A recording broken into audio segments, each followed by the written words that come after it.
Have you ever wondered why you act differently in a crowd than you do alone? Or why certain advertisements seem to convince you to buy something you didn't even know you wanted? These questions are at the heart of social psychology, the scientific study of how our thoughts, feelings, and behaviors are influenced by the actual, imagined, or implied presence of other people. In our everyday lives, we are constantly navigating a complex web of social interactions, from a simple conversation with a friend to the subtle pressures of workplace culture. Understanding social psychology gives us the tools to decode these interactions, revealing the invisible forces that shape our decisions and our sense of self.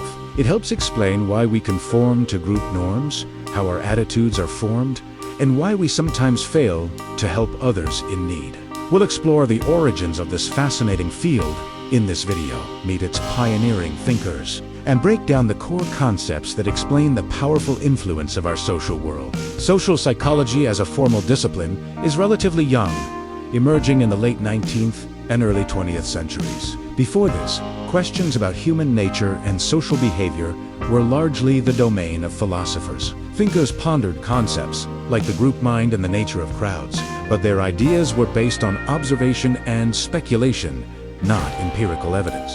The shift toward a scientific approach marked a major turning point. Psychologists began to apply rigorous experimental methods to study social phenomena, moving from abstract theory to testable hypotheses. They wanted to understand, for instance, why people's performance on a task could change when others were watching. Early research focused on topics like social facilitation, conformity, and the power of suggestion.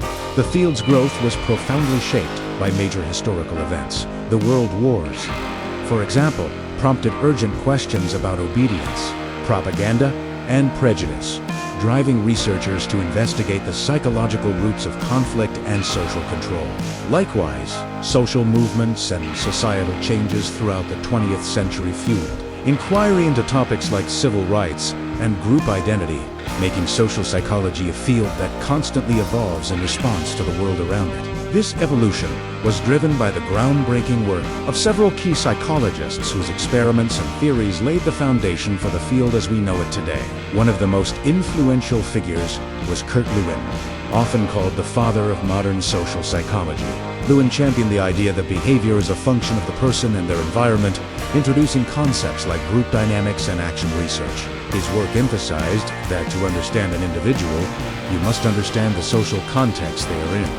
Another pioneer, Solomon Asch, conducted now-famous experiments on conformity. His studies demonstrated how a person's own judgment could be swayed by the unanimous, yet incorrect, opinion of a group. Asch told participants they were taking part in a vision test.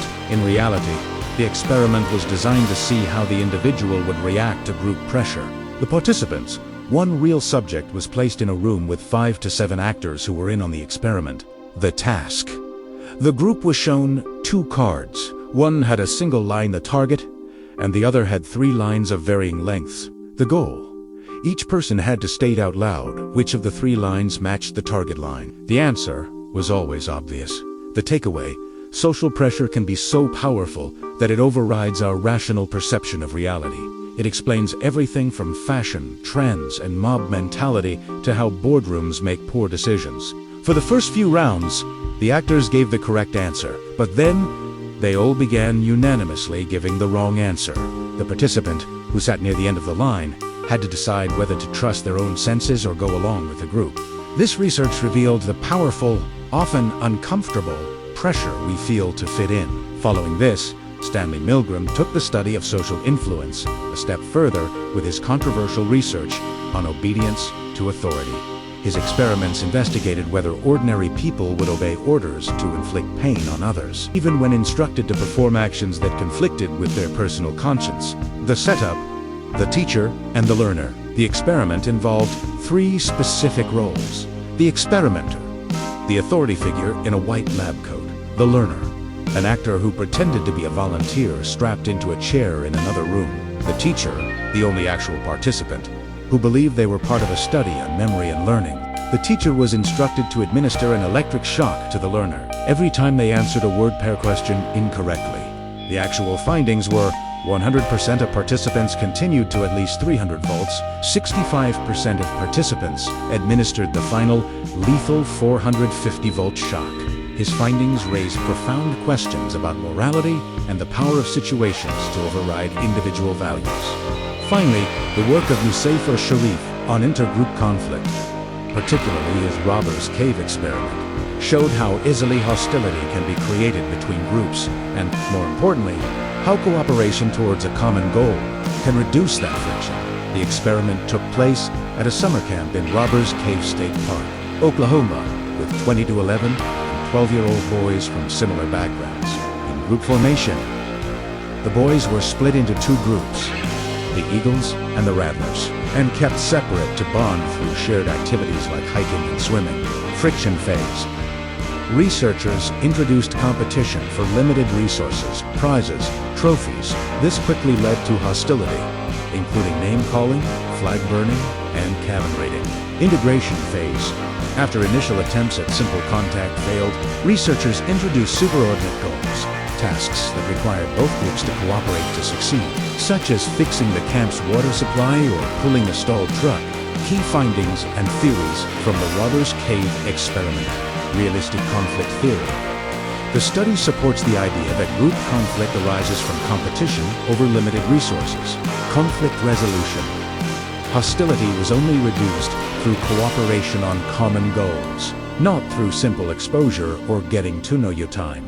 Together, these researchers and many others transformed our understanding of human nature, showing that our behavior is not just a product of our individual personality, but is powerfully shaped by social forces. The insights from these foundational studies have given us a rich vocabulary to describe and understand our social world. Let's explore some of the core ideas of social psychology.